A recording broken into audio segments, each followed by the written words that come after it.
Welcome back. Every weeknight around this time, we try to bring your coronavirus questions to the experts to get some answers. Tonight, we are joined by my friend Magaly Chocano. She is a small business owner of Sweb Development. She's on the city and county's economic transition team as well, and that's a team that's going to give their report to both the city council and the commissioner's court tomorrow. Magaly, thank you for joining us. Thanks for having me, Steve. What were the major factors you were looking at as a member of the economic transition team for the report that's coming out tomorrow?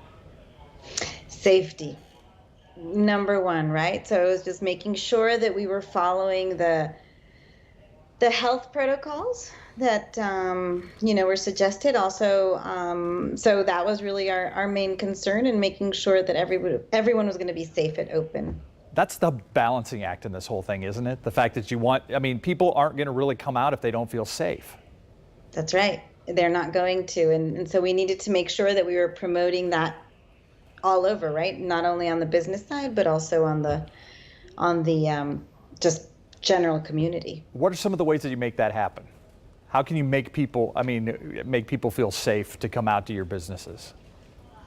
Well, I think that what we're hoping to do is give really good direction based on sort of what the state has mandated, and great suggestions that I think the city is putting forward, and really just hoping that everybody really takes it seriously, because obviously what we're doing is working, and we just have to continue, right? Yeah. What do you hope people take out of tomorrow's report?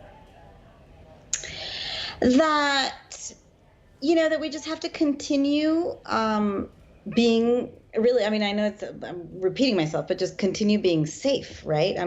Continue with the measures that we're putting in place, and just making sure that we're clear that this was something very important and very serious, and we have to keep on handling it that way, right? One of the questions that our viewers had are, what are some of the industries locally that have been hit the hardest?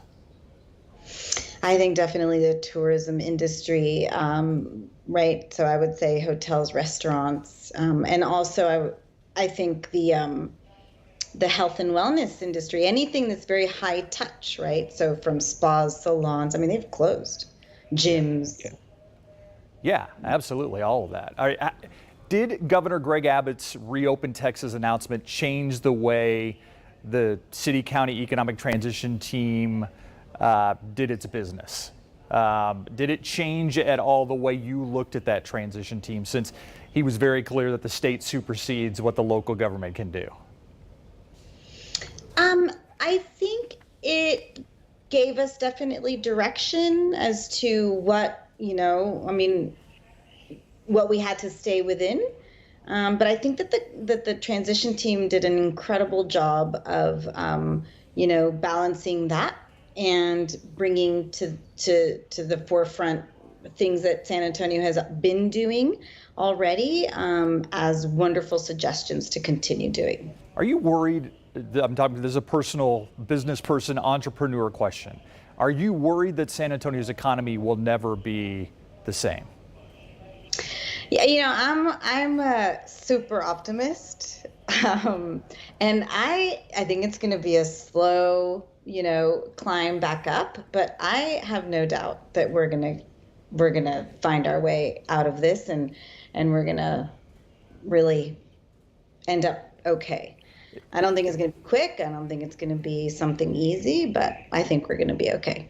I want to talk about Sweb Development now, and how you are literally a business that has risen from the ashes. A lot of people are going to remember there was a huge fire on South Flores.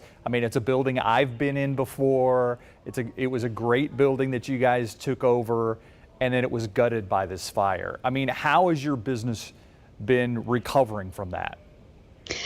Well, amazingly, this was a Friday. The fire was on Friday morning at 10 a.m. And on Monday at 8:30, we were back in a new office because of the generosity of the community. And specifically, Weston Urban Randy Smith sent me a text message, and he said, you've got a space. How many people are you? And that morning at 8:30, we had desks and chairs in an incredible office space. So we didn't skip a beat, really. And that was very fortunate because of the type of business that we have. As a digital agency, everything was on the cloud. And my team was and is absolutely the most resilient, strong team ever. And we just moved forward.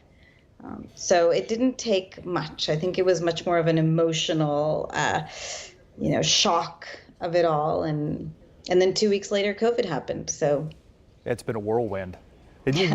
So where will you stay at the Weston Center? Is that where you're at right now? Will you stay there, or will you look for a more permanent place? We're actually catty corner. We're at the old, I believe it was the old it's the little short one anyway. Yeah. But I think we're going to stay there for a little bit. We have to. We don't know. I mean, at one point, right before COVID, we were like, okay, well, we're going to figure out where we're going to go and what we're going to do. And I think at this point, we're like, we're not even sure, right, what our next step is. So we want to figure out how to rebuild where we were, because we love it and we love Southtown, and we're huge believers in sort of that area. And but it's a big project. How did that lead to In This Together? Did it have a factor in you wanting to do something for a community that had given you so much? For sure. I mean, so 2 weeks after the fire, we actually decided to self-quarantine. So we started even before the city mandated work from home. And like a few days later, I was in distress. Like, how can I help all these people that have helped me? And I literally woke up on Friday morning, like week 3 after the fire, and I was like, I've got it. Everybody's asking for gift cards, but I can't personally buy enough gift cards to make a dent in anyone. So how can I do it? I'm just gonna, sell something, and then hopefully people will buy it, and then I'll buy it in bulk and give back. Explain what is the In This Together drive.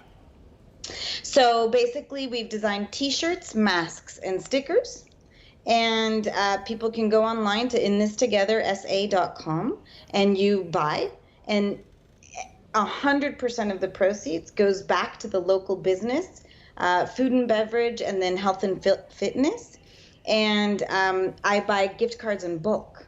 And so we've already distributed close to $50,000. And you've raised? 110. Wow. In 12 different cities. That's great. That's great. Thank you for that. Thank you for what you're doing. And I appreciate you joining us. It's always a pleasure. And give my best to your husband. I will. Thank you so much, Steve. All right. Take care, Magaly. All right. Good night. Take care. We'll be right back.